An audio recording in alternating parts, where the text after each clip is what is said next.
dia mbola amin'ny fifaliana indray no ahafahana miaraka amintsika ao anatin'izao fampahirezan'izao. Milohan'ny zavatra rehetra mivavaka isika. Jehovah-Andriamanitra iray io dia raha sy mankalaza ny anaranao izay no ny famontam-ponao lehibe izay mbola asehonao aminay, indrindra amin'izao fotoan-tsarotra izao izay mbola ialanao nenina aminay. Mba tonga anay verina tanteraka ny fanariana ny teninao, ka tonga anay tonga ny fankatoavana tanteraka, tsy hovariana fotsiny amin'ny zavatra mitrango ety amin'ity izao tontolo izao ity, na hanorina ny fanantenanay amin'ny zavatra ho levina, hampanantena ny fiainana mandrakizay izay efa noman'i Jesosy Kristy ho an'izay mino azy. Fanahinao masina no ka hiasa tanteraka ao anatinay Tompo, manokatra indray ny masom-panahinay mba hahafantaranay ny zava-miafy ny teninao. Dia mitenena indray Jehovah fa mino ny mpanomponao amin'ny anaranao Jesosy. Amen. Faly miarabantsika amin'ny anaran'i Jesosy, manonona ny fahasoavana sy ny fiadanan'ny Tompo amintsika mandrakariva. Lasa ny Paska izay, ary ny hafatra lehibe izay mentiny dia maharitra mandra-piavan'i Kristy eny amin'ny rahon'ny lanitra. Tsy takona fenina amintsika fa ny foto-kevy dehibe ao anatin'ny Paska dia ny fahafatesan'i Jesosy. Ary mino fa io Paska io izay niarahantsika indray latabatra tao amin'ny Tompo. Ny ankamaroan'ny fiangonana rehetra dia nandray fanasan'ny Tompo tamin'ny andro Paska.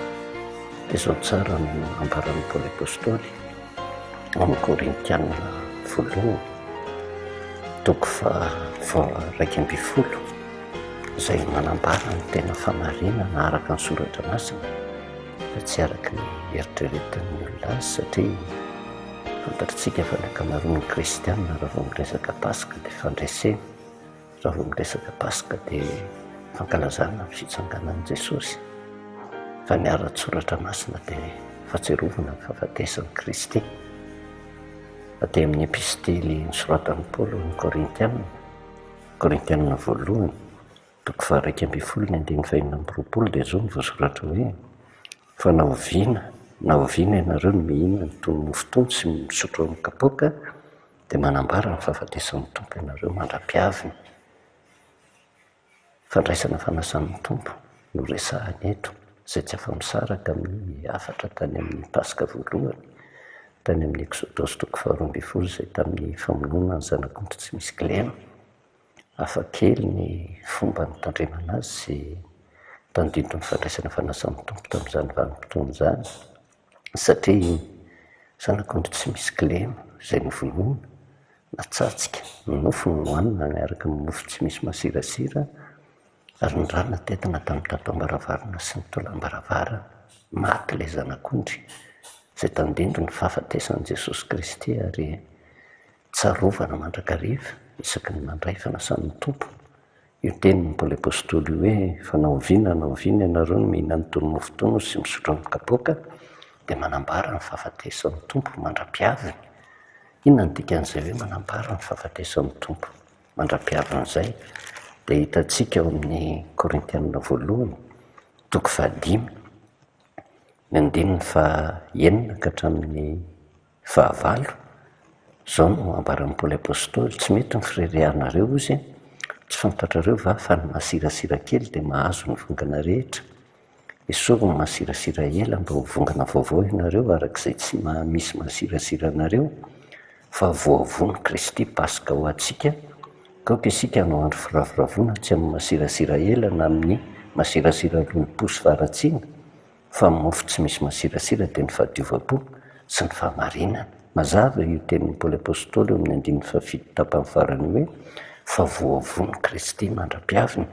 Dia raha miverina tsika ny amin'ny Korintiana voalohany toko raika amby folo ny andininy fahaenina amby roapolo hoe: fa na oviana ianareo mihinana itony mofo itony sy misotro amin'ny kapoaka, dia manambara ny fahafatesan'ny Tompo ianareo mandra-piavin'i Kristy izany. Dia zavatra tokony ho tsarovana dia fahafatesan'i Jesosy. Kanefa voavony Kristy Paska ho antsika, dia azo adiko io Korintiana voalohany toko faha 1 io hoe fa naoviana ianareo no ihinana itony mofo itony sy misotro amin'ny kapoaka dia manambara fa Paska mandra-piavin'i Kristy. Izay fahafatesan'i Kristy izay ny zavatra tokony ho tsarovana mandritry ny androm-pahavelomantsika. Ary fantatritsika fa vita ny Paska, kanefa ny afatra napetrany dia maharitra mandra-piavin'i Kristy eny amin'ny rahona lanitra. Tsy manao tsinotsinona ny fitsanganan'i Jesosy izay efa nazavaintsika fa ny fitsanganan'i Jesosy dia fanantenana ho an'ny olona nandeha ampinoana nanaraka ny tenin'Andriamanitra, maty ao amin'ny Tompo ary manantena fa hitsangana tahaka ny tsanganan'i Kristy amin'ny maty andova ny fiainana mandrakizay. Izay ilay tandindro ny fitsanganana, kanefa ny fahafatesana mba hahatonga ny olona hisaintsaina tsara ny antony nahafatesan'i Kristy teo amin'ny hazo fijaliana. Nazavaintsika tamin'ny farany fa ny Paska dia anisan'ny lalam-panafahana natao tamin'ny zanak'Israely tamin'izany vanim-potoana izany, satria mba hampitohy amin'ny tany Egipta ny zanak'Israely tao amin'ilay toerana feno loza, toerana feno faratsiana, toerana feno fanadinoana ny Jehovah. Kanefa noho ny fitaraina ny zanak'Israely dia namaly vavaka Andriamanitra dia naneraka amin'ny Mosesy izy mba hanafaka ny zanak'Israely. Ary tamin'ny loza 10 dia nisy mibaiko izay mitokana ny zanak'Israely isan-tokantrano namono ny zanak'ondry tsy misy kilema tamin'izany vanim-potoana izany, satria ho ahafahan'i Jehovah hiala tao amin'ny tany Egipta fa tsy vonjena akory, fa ny Paska, ny fanafahana tao amin'ny tany Egipta dia fitomboany lalam-pamonjena soritan'Andriamanitra ho an'ny zanak'Israely izay amin'izao vanim-potoana izao dia tandindro ny fahafatesan'i Kristy ny Paska. Dia ny Paska dia fitomboan'ny lalam-pamonjena soritan'Andriamanitra ho an'ny olon-drehetra. Zavatra tsara ho fantatritsika tamin'ny tao amin'ny tany Egipta, zavatra ara-baka teny, kanefa tsy maintsy manakatra ny zava-panahy isika. Dia ny zavatra hitantsika tao dia ny zanak'Israely no nafahana, fa ny Egiptianina tsy afaka teo anatrehan'izay rehetrarehetra izay, satria tsy natoky mihitsy izy ny tenin'i Jehovah. Rehefa nihinana ny zanak'ondry tsy misy kilema izay tandindro ny fandraisana fanasan'ny Tompo, ny zanak'Israely taorianan'izay vao tonga ny fanafahana azy ireo, afaka tao amin'ny tany Egipta, afaka tamin'ny fangejana tao, afaka tamin'ny fiainan-dratsy tao, afaka tamin'ny fomba ratsy tao, afaka tamin'ny fanadinoana an'Andriamanitra tao. Fa ny zavatra tsikaritra dia izao, ny zanak'Israely no tafavoaka tao. Azo lazaina fa tamin'ny vanim-potoana izay nivoahan'ny zanak'Israely nisy ihany ireo firenen-kafa resy lahatra natoky an'i Jehovah izay niaraka nanao ny Paska tamin'ny zanak'Israely, ary Andriamanitra tsy mba mandà fa niaraka tafavoaka tamin'ny zanak'Israely ihany koa izy ireo. Ny zavatra tsara ho mariantsika nefa izay ilay Paska izay dia vanim-potoana fandinihan-tena, satria nisy baiko nomen'Andriamanitra ny zanak'Israely mba hihiboka ao an-trano. Ary rehefa tonga ny 14 volana anisany, izay nitsarovatsika tamin'ny 6 avril teo, dia mamono ny zanak'ondry tsy misy kilema ny olona ao tokantrano, mioanina ny nofony miaraka amin'ny mofo tsy misy masirasira ny raha tetina amin'ny tatom-baravarana sy ny tolam-baravarana, satria mibaiko nomen'i Jehovah hoe raha mahita ny raha eo an-trano izay toeranareo dia tsisy loza andringanana anareo. Mafy ny loza ny anjady tao amin'ny tany Egipta tamin'izay vanim-potoana izay, fa tsy nisy izay trano tsy nahafatesana tao amin'ny tanànan'ny Egipta. Re ny fitarainana sy ny fitomanina manerana ny tany Egipta ary nampivarahontsana ny zanak'Israely izany. Azo lazaina fa samy nitandrina ny zanak'Israely satria tsy tiany ny hahatongavany loza ao amin'ny tokantrano izay misy azy, dia nanatanteraka ara-baka teny ny tenin'i Jehovah izy nihiboka ary nihinana ny zanak'ondry tsy misy kilema, ny rana tetina tamin'ny tatom-baravarana sy ny tolam-baravarana, izay azo lazaina fa io vanim-potoana ny hiboahana io dia nentina ho fandinihan-tena sy handraisana fanapahan-kevitra mba hiala tao amin'ny tany Egipta. kanefa matetika ny zavatra mitranga tsika tsy mahafantatra fa mety maro ny olona na ny firenen-kafa izay niaraka mihinana ny pasika tamin'ny zanak'Israely no nihiboka satria mety tombontsoa ny tadiaviny, tsy tia noringana ny ao tokantranony dia mitandrina ny pasika izy ary Jehovah tsy mandainga amin'ny teniny. Fa rehefa mahita ny raha natetina tamin'ny tatom-baravarana sy ny tolam-baravarana dia tsy misy loza handringanana n'izay olona ao anatin'io tokantrano io.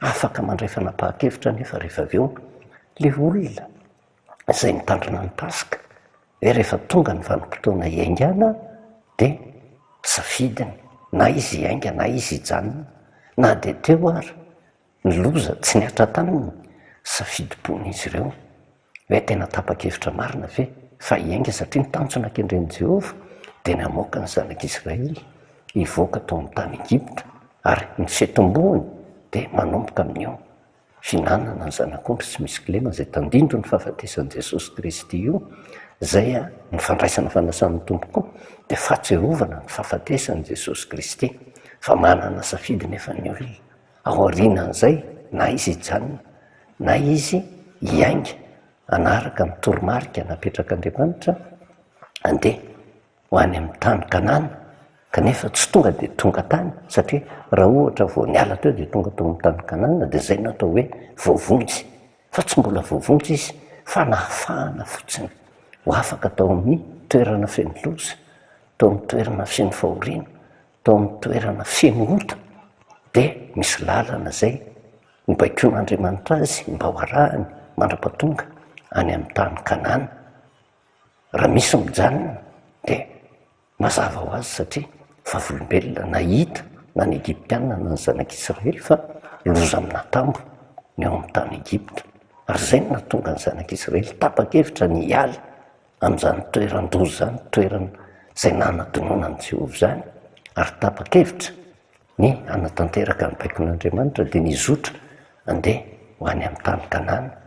Ny pasika zany dia fanafahana kanefa ny resaka tsika tsy mbola famonjena fa fitombohany ny lalam-pamonjena, dingan'ny famonjena tsy maintsy arahana ny pasika, mbola misy dingana hafa ankoatran'io fa ny pasika dia fitombohany ny fanafahana kanefa rehefa tonga teo amin'i Jesosy Kristy ihany koa dia izay foto-kevi-dehibe izay tsy afa-misaraka amin'ny andraikitra napetraka Jesosy Kristy, napetraka Andriamanitra tamin'i Jesosy Kristy mba hitondra fanafahana ho an'ity zao tontolo zao ity araka ny teniny ao voasoratra ao amin'ny Jaona 3 izay hainy na dia ny ankizy ary mahay tsenjery an'io Jaona 3:9-10 fa toy izao ny nitiavan'Andriamanitra zao tontolo zao sy nomeny ny zanany lahy tokana mba tsy ho very izay rehetra mino azy fa hanana fiainana mandrakizay mitanjona an-kendren'Andriamanitra ny amin'ny fahafatesan'i Jesosy na nomezany an'i Jesosy dia mba hahatonga n'izao tontolo zao tsy ho very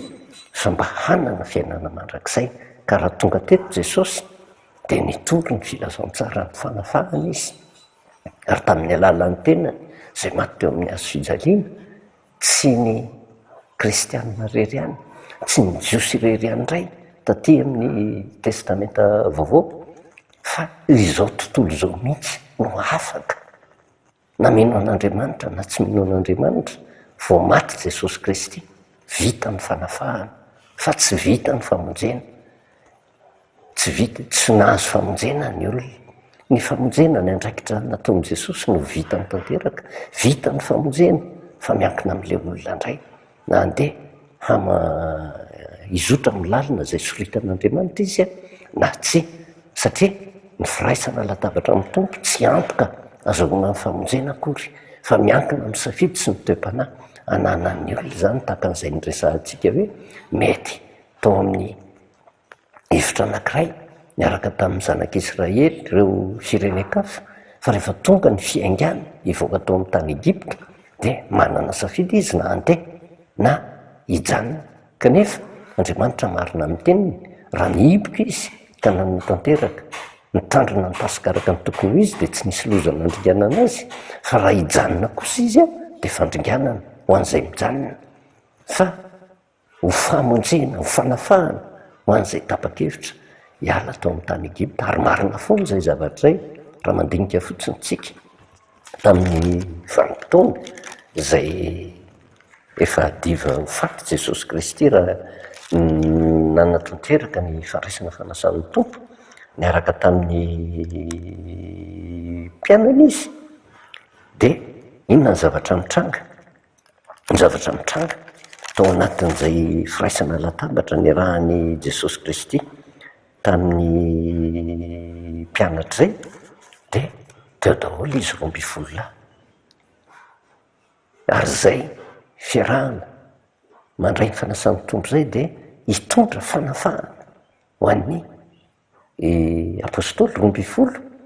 Izay le firaisana latabatra izay tandindony ny mpanaradian'i Jesosy Kristy nandray ny filazantsara ny apôstôly fa saingy tao anatin'izy ireo niaraka nandray fanasan'ny tompo tao dia nisy anankiray izay tsy iza fa Jodasy no namadika an'i Jesosy Kristy nandray fanasan'ny tompo ary izay le tandindony ny olona tsy tapa-kevitra ny hiala fa le fialana tao amin'ny tany Egipta akory tsy hoe hiala amin'ny tany anankiray ianao andeha ho amin'ny tany anankiray fa raha ny zava-panahy dia hiala amin'ny famatorany fahotany ka vonona hibebaka tanteraka hiala amin'ny faratsiana ary hanaraka ny lalina soritan'Andriamanitra dia ny lalam-panafahana ho an'ny olona rehetra. Ary tamin'io vanim-potoana io nefa na dia niaraka nandray fanasan'ny tompo tao ary ny apôstôly Jodasy nefa namadika an'i Jesosy Kristy nidirany devoly izy ary tsy niaraka nandeha tamin'i Jesosy ary ny fiafarany dia hitantsika fa famonotena vokatry ny nenina tao anatiny tsy niandro ny famelan-keloka avy amin'i Jesosy Kristy fa nandray fanapahan-kevitra na hamono-tena izay niteraka fahaverezana ho azy zany. Ary izay no mahatonga antsika miresaka hoe ny mahasamihafa ny tany amin'ny Paska tany amin'ny Exodosy 12 sy ny Paska tamin'ny andron'i Jesosy Kristy tany amin'ny Exodosy tao amin'ny testamenta taloha ny zanak'Israely no afaka. Fa taty amin'ny testamenta taloha nahatongavan'i Kristy dia tsy niahavery an'izao tontolo izao izy fa mba azahoany izao tontolo izao fiainana mandrakizay. Ka rehefa maty Jesosy na mino ny olona na tsy mino afaka daholo ny olona rehetra fa ny dikany afaka tsy hoe voavontsy. Ary io mahadiso hevitra ny akamaroan'ny olona izay indraindray tena mampanantena zavatra pokaty ny kristianina efa maty Jesosy matokify efa voavontsy. Tsy mbola misy voavontsy zany fa ny azo antoka ny marina ratsoratra masina dia zao olona afaka avokoa tsika. Inona ny dikan'izany hoe olona afaka manao izay tiantsika atao fa ny zavatra ataontsika dia hoentina hitsarana antsika na tsika hanao ny tsara na tsika hanao ny ratsy. Men'Andriamanitra tongona fahavelomana izay tandindony ny fanafahana nomeny an'ity izao tontolo izao ity kanefa ao anatin'izany Andriamanitra no miala nenina tanteraka mihitsy mba hahatonga ny olona hanaiky ny lalina soritan'Andriamanitra. Ary voalohany amin'izany ny fanekena ny Paska fahafatesan'i Jesosy Kristy fa tsy ny fitsanganany akory. Tsy manao tsinotsinona ny fitsanganan'i Jesosy Kristy fa araka ny tenin'ny Paoly apôstôly hoe manambara fa Paska mandra-piavin'i Kristy ny dikany zavatra tokony ho tsarovana mandra-pahatonga ny vanim-potoana izay elan'ny aina ity amin'ity izao tontolo izao ity dia mamantatra ny zava-miafy natao ambadiky ny fahafatesan'i Jesosy Kristy. Afaka ary izay no tokony hahafaly ny olona satria ahoana moa no ilazana fa olona afaka ny olona rehetra satria teo amin'ny hazo fijaliana no nitondran'i Jesosy Kristy niota amin'izao tontolo izao. Raha ny tena marina ange tamin'ny vanim-potoana 4 volana Nisana nahafatesan'i Jesosy Kristy raha tsy teo Jesosy efa ravo izao tontolo izao ary niaritra tamin'ny zanak'olombelona rehetra ny valikeloka avy amin'Andriamanitra. Fa saingy Jesosy tonga mba hamonjy izao tontolo izao dia nentiny tao aminy avokoa niotan'izao tontolo izao na mino na tsy mino dia izy no niaritra ny fijaliana, niaritra ny kapoka, niaritra ny famaizana avy amin'Andriamanitra dia afaka ny olona rehetra. Tsy niaritra tamin'ny olona ny valikeloka fa niaritra tamin'i Jesosy Kristy. Fa ny dikan'izay akory tsy hoe voavontsy izao tontolo izao fa vita ny famonjena, vita ny fialanenina fa miankina amin'ilay olona indray na mino na tsy mino hanaiky ny famonjena vitan'i Jesosy hoe fa ho an'ny olona tsy mino zany dia tahaka ny hoe maty foany Kristy, nirotsaka tamin'ny tsisy dikany ny rany rano fijery azy, fa tsy nanenenan'i Jesosy zany satria tsy miangatra ny tompo, fa na minona tsy mino dia efa niala nenina izy. Ny valikeloka tokony hiatra amin'izao tontolo izao efa nentiny teo amin'ny hazo fijaliana, ka tamin'ny vanim-potoana nahafatesan'i Kristy mandraka ankehitriny olona afaka tsika rehetra. Mety ho hafahafa fandraisantsika an'izany fa tsy mbola olom-bovonjy, olona afaka ary manolotra lalam-pamonjena Andriamanitra eo anatrehan'izay. Ary ngamba tadidintsika tsara ny afatra fa tia zao tontolo izao ty ange tahaka ny tao amin'ny tany Egipta dia tahaka ny fonja ray ngeza be. Kanefa no ny fahafatesan'ilay zanak'ondry tsy misy kilema, no ny fahafatesan'i Jesosy Kristy dia zao nahafahana tao anatin'izany gadra zany dia navela ho afaka. Fa saingy ozytsika hoe liberté provisoire, fahafahana vonjimaika, fa tsy mbola tena afaka, tsy mbola vovonjy, fa fahafahana vonjimaika. Ary zany ny antony ivavahantsika mba hahatonga antsika hitandrina manoloana ny tenin'Andriamanitra ny olona nahafahana vonjimaika izany dia zao araha-maso. Araha-maso mandra-pahatonga ny vanim-potoana voafetra zay voahan'ny tena didim-pitsarana farany, zay na hitondra fanamelohana tanteraka averiny indray mandeha ao anatin'ny gadra. Kanefa raha tsy mandeha araka ny sitrapon'Andriamanitra dia gadra maharitra mandrakizay na hitondra famonjena ho an'ny olona. Na inona fomba filazan'ny olona, zay ny famarinany tenin'Andriamanitra. Fahafahana vonjimaika no azony zao tontolo izao, na kristianina izy na tsy kristianina izy, fa misy ny famoahana didim-pitsarana farany dia amin'ny fiavian'i Kristy eny amin'ny rahona lanitra. Ka ny olona nahatakatra tsara ny tombam-bidin'ny fahafatesan'i Jesosy Kristy no afaka manantena izay ilay fitsanganan'i Jesosy Kristy izay, araka ny voalazan'i Paoly any amin'ny Tesalonianina hoe tena tahaka ny mba tsy ho tahaka ny sasany izay tsy manam-panantenana isika ozy, fa raha inoantsika fa maty Jesosy Kristy ary nitsangana tamin'ny maty dia toy izany koa ny hitondrany izay rehetra nodimandry ao aminy. Izany hoe ny androm-pahavelomany dia fahatsiarovana ny fahafatesan'i Kristy. Kanefa raha natandrina izy dia manam-panantenana satria raha nitsangana Jesosy ao aoriana ny fahafatesana, zay vao ho tanteraka ny famonjena. Misy ny didy izay avoakan'Andriamanitra dia didim-panafahana tanteraka, diovina ny kazieny tsiraray avy, hodian'Andriamanitra tsy hita izay rehetra mety ho faditsony, fa hafahana mahadiodio, tsy provisoire intsony, ary zay ilay atao hoe fanavotana ary hiditra ho any amin'ny fiainana mandrakizay. Ary zay ny tsara ho fantatritsika, olona afaka tsika zao, olona afaka. Kanefa tsy afaka mifaly fotsiny fa olona afaka, fa mila mitandrina satria ny tombon'androm-pahavelomana izay omen'Andriamanitra antsika dia io mariky ny fialanen'Andriamanitra ary tokony ho tsapantsika mandrakariva. Fa ny olona zay nahafahana vonjimaika dia araha-maso. Ary zay le tandindro ny tombo-kase, satria hitantsika tany amin'ny Exodosy 22:7-13 tamin'ny andro Paska dia ny rà dia famantarana eo amin'ny trano izay toeranareo ozy fa raha mahita ny rà dia tsisy loza andringanana anareo. Io rà io dia tombo-kase. Fa maninona ny olona no asiana tombo-kase? Ny olona manisy asiana tombo-kase araha-maso, ireny fanafahana vonjimaika dia araha-maso tanteraka. Nanaiky ny famarinany tenin'Andriamanitra ve fa raha hiverina amin'izay Kristy dia ho jerevana amin'izay nanahoana ny fiainany tsiraray avy eo anatrehan'izay.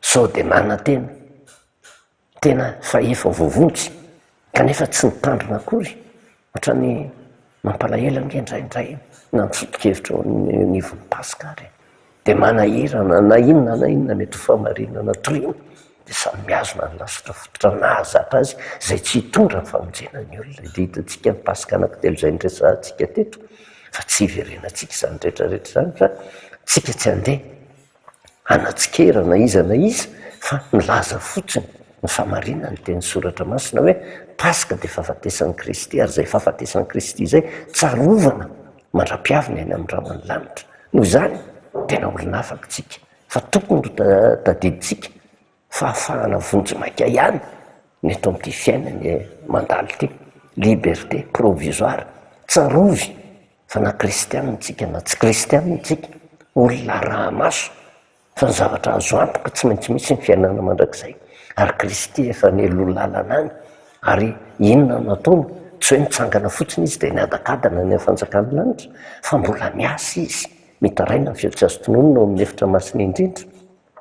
Mandrapatonga ny vanim-potoana voatenin'Andriamanitra andravana ny ty zao tontolo zao ty, ary rehefa mitsangana ao izy hitsara ny velona sy ny maty izy, amoaka ny didim-pitsarana amin'izay izy, any vao mipetraka ny fanavotana, ao ambadiky ny fahafatesany zany rehetrarehetra zany. Noho izany tsy afaka misioky tsika satria mbola tsy tafavoaky ny ala, tsy afaka misioky tsika raha mbola velonaina. Fa tahaka ny Paoly apôstôly tamin'ny vanim-potoana izay efa fantany nandindona azy ny fahafatesany, zay izy vao samy teny hoe nahatanteraka ny fiazakazahako nitahiry ny finoana ankehitriny dia tehirizinao satroboninahitry ny fiainany any amin'ny fahafatesana, zay vao mananteny ny afatry ny fitsakana ny maty. Fa tsy amin'izao androm-pahavelomana zao, fa ny tokony ho tsarovantsika dia zao: inona ny nahafatesan'i Jesosy Kristy, nanafaka izy ary araha maso raha manakizotra ny lalana zay nizorany, ary zay natonga amin'ity afatra napetraka Paoly apôstôly ty ao amin'ny Galatianina 5:5 mba ho saintsaintsika tsara fa efa natsoina. Galatianina 5:5 fa efa natsoina ho amin'ny fahafahany ianareo rahalahy, kanefa aoka tsy hoentinareo anaraka ny nofo zany fahafahany zany, fa mifampanimpo amin'ny fitiavana. Efa natsoina ho amin'ny fahafahany, oviana ny fahafahany tamin'ny nahafatesan'i Kristy teo amin'ny hazo fijaliana. Nahazo tombony tamin'izany daholo na jiosy na jentilisa, na mivavaka na tsy mivavaka, raha mbola velonaina koa izy dia olon'afaka. Saminge mijery ny tenantsika, iza milaza amintsika fa tsy olon'afaka tsika, miprofo fa olon'afaka tsika, dia samy afaka manao zay tiatsika ataotsika, fa saingy ny vokatry ny nataotsika dia hivaly amintsika amin'ny vanim-potoana amoahana ny didim-pitsarana farany, satria tsy nitandrina, tsy nahatsapa, fa kay olona raha maso, kay olona nahazo liberté provisoire, fahafahana vonjimaika, tsy nieritreritra akory ny fanavotana zay mitranga, fa rehefa afaka dia nanao zay tany mikipo. Eny fa na dia ny kristianina aza no mampieritreritra, kristianina indrindra ke no tokony andiny tena amin'izao vanim-potoana zao hoe tena zavy hoe olona afaka ka inona nataoko? Andika ny tenin'Andriamanitra, ny famarinana ny teny soratra masina ve?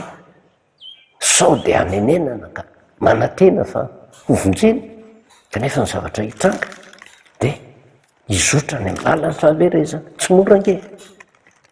Zany anomana ny foa-mampana hiditra ny fiainana mandrakizay zany, omena maimaimpony ny fiainana mandrakizay, fa tsy azo moramora foana, fa tokony hatsapa tena, andiny tena mandrakariva mandritra ny vanim-potoana. Tombonandrom-pahavelomana zay omen'Andriamanitra atsika, tokony andiny tena mandrakariva hoe nitandrina avy nanaiky ny lalana ny tondran'Andriamanitra avy fa ny zavatra mitranga nefa eo anatrehan'izany rehetrarehetra zany vao afaka, tsy tonga dia voavonjy.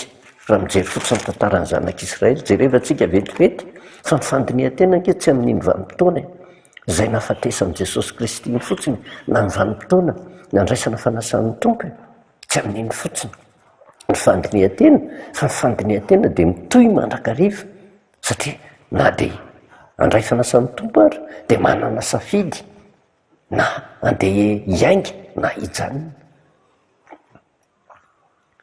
Tahaka ny Jodasy azafady, tahaka ny Jodasy nandray fanasan'ny tompo fa ny safidy hamadika an'i Jesosy Kristy. Tahaka ny zanak'Israely na nihinana ny zanak'ondry tsy misy kilemy, fa tsy niteren'Andriamanitra mihitsy izy hivoaka, fa manana safidy koa izy hiainga hiala tao amin'ny tany Egypta ve, sa hijanona amin'io toeran-dozy io, sa andeha any amin'ilay tany nampanantenain'i Jehovah dia ny tany Kanana, tondra-drono sy tantely, manana safidy ny tsiraray avy. Kanefa ho an'ny olona tapa-kevitra hiainga indray tsy vitatrio ny fanafahana, fanafahana tokony hito tazoma mandrakariva satria matahotra sy mangovotra n'olona didim-pitsarana farany. De raha mijeritsika ny Exodosy toko faha 4:10 inona ny zavatra mitranga? Exodosy toko faha 4:10 ny aingany zanak'Israely, ny aingany zanak'Israely. Fa inona ny zavatra mitranga? Manoloana ny Egyptianina.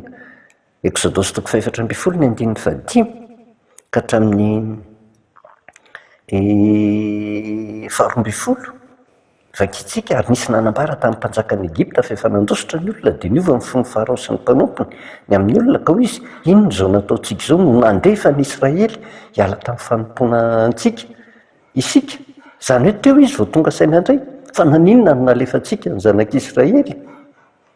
Dia inona ny zavatra nataony? Dia nasainy fehezina tamin'ny kalesy sy ny soavaly sady nitondra ny vahoaka ny anaraka azy izy ary nitondra kalesy eninjato voafantana sy ny kalesy ny Egyptianina rehetra izy izay samy nisy mpiady avy izy rehetra. Ary Jehovah nanamafy ny fony Farao mpanjakan'ny Egypta dia nanenjika ny zanak'Israely izy na dia tamin'ny tanàna avo aza no nivoahany. Ko nanenjika azy ny Egyptianina dia ny soavaly rehetra nitarika ny kalesy ny Farao sy ny soavaly fitainginy sy ny miaramilany ka nahatratra azy nitoby teo amoron'ny ranomasina teo anilan'ny mpiahirota tandrifiny Balazefona. Ary rehefa mby akaiky Farao dia natopo ny zanak'Israely ny masony ka indreo ny Egyptianina tamin'ny nanenjika azy dia raiky tahotra indrindra ny zanak'Israely izy ka nitaraina tamin'ny Jehovah. Ary ho koa izy tamin'ny Mosesy moa tsy nisy fasana va tany Egypta nentinao faty aty anefitra izay nahoana no nanao zany taminay ianao ka nitondra anay nivoaka avy tany amin'ny tany Egypta? Tsy zao va ny teny nolazainay taminao fa ny tany Egypta hoe aoka izay fa avy aloha ihany izahay hanompo ny Egyptianina fa aleonay manompo ny Egyptianina toy izay ho faty aty anefitra. Nitanjona kendreny ny Egyptianina raha nivoaka hanenjika ny zanak'Israely tao aorianan'ny Pasika.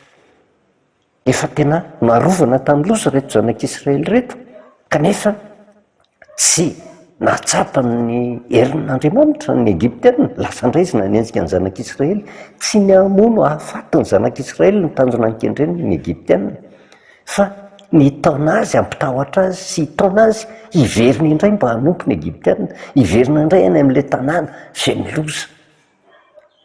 Io rehelan'ela-potoana io nanomboka teo amin'ny fialana tao amin'ny tany Egypta mandra-pahatonga ny fanenjehan'ny Egyptianina ny zanak'Israely ary tamin'ny vanim-potoana io efa mby teo amoron'ny ranomasina mena ny zanak'Israely dia mbola vanim-potoana fampieritrretana ihany koa ho an'reto zanak'Israely reto.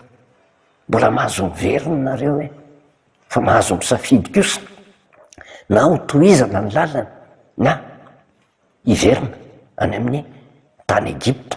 Fa ny fantatra dia ny tany Egypta tany feno loza, tany fanadinonan'i Jehovah, tany feno ota fa ny tany nampanantenan'i Jehovah dia tany tondra-drono sy tantely, feno fiadanana sy fahasambarana. Safidy no apetraka, tsy vitan'ny hoe tao amin'ilay vanim-potoana ny hibohana fotsiny no mipetraka ny safidy fa eny an-dalana mandra-pahatonga eo amin'ny ranomasina mena. Ary fiampitanany ranomasina mena nefa anisany dinga ny famonjena tsy maintsy andalovana dia ny Badisy zany. Mandra-pahatonga teo dia mbola mahazo miverina ihany satria tonga ny Egyptianina. Mety hanambitamby izy, mety hampitahotra izy amin'ny alalan'ny miaramila fa zay matahotra dia miverina. Tsy fantatritsika hoe nisy miverina ve?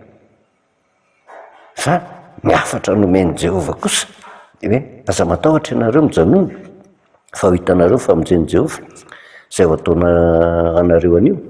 Fa ny Egyptianina zay hitanareo anio dia tsy ho hitanareo intsony mandrakizay. Jehovah hiady anareo fa ianareo kosa angina. Mbola toeram-pandinihan-tena ny fiaingana teo mandra-pahatonga eo amin'ny ranomasina mena.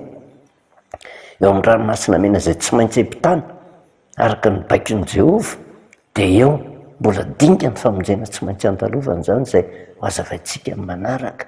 Dinga ny famonjena mba hahatonga antsika hisaintsaina tanteraka mihitsy hoe maty Jesosy, vita ny famonjena fa tsika tsy mbola voavonjy fa nafahana vonjimaika isika kanefa ao anatin'ilay fanafahana vonjimaika dia mbola manamafy ny safidy Andriamanitra hiverina ve anaraka ny Egyptianina hiverina ve sa androso ihany. Fa ny afatra nomeny Jehovah nefa dia zao: Jehovah hiady anareo, nareo kosa angina. Ary tsy vitan'izay fotsiny hoe aza matahotra ianareo mijanona fa hitanareo famonjen'i Jehovah izay ataonao anareo anio. Fa ny Egyptianina izay hitanareo anio dia tsy hitanareo intsony mandrakizay.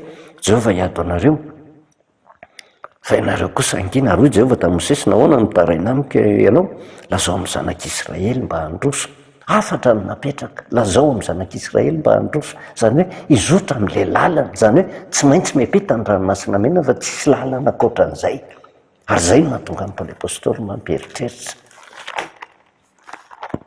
efa natsoina ho amin'ny fahafahany ianareo